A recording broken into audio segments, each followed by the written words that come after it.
நாம் நமக்கு நல்லது நடக்கணும்னு ஒரு சில விஷயங்கள் நமக்கு செஞ்சோம்னா, அந்த விஷயங்கள் நமக்கு தடையாக நடந்துருது. நமக்குன்னு சொல்கிறது எதுக்கு? நான் ஒரு விஷயம் நல்லது நடக்கணும் எனக்கு அப்படின்னு நினச்சி நான் அதை செஞ்சேன்னா, அது ஒண்ணு நடக்காமல் போயிடுது, அல்லது அது ஒரு தடங்கல் ஆயிடுது.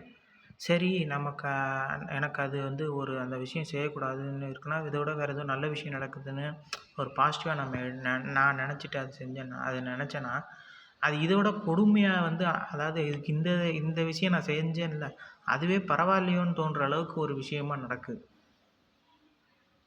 எடுத்துக்காட்டுக்கு இந்த ஃப்ளோரை நான் தான் துடைச்சேன், ஃபுல்லாத்தையும் துடைச்சேன்னு இல்லை, கூட்டினேன். இருக்கா குப்பை அப்புறம் பொறுக்கியாச்சு. மேட்ரு என்னென்னா, இப்போ இவ்வளோ தூரம் செஞ்சதுக்கு எனக்கு கிடைச்ச கிஃப்ட் இது தான். பாதி குச்சி இருக்குது, இந்த குச்சி பாதி உடஞ்சி போச்சு. இப்போ என்ன மேட்ருன்னா, இப்போ இந்த குச்சி வாங்குகிற காசுக்கு ஒருத்தவங்க கூட்டிகிட்டு அந்த கூலிக்கு போயிடும், அந்தளவுக்கு காசு போயிடும்.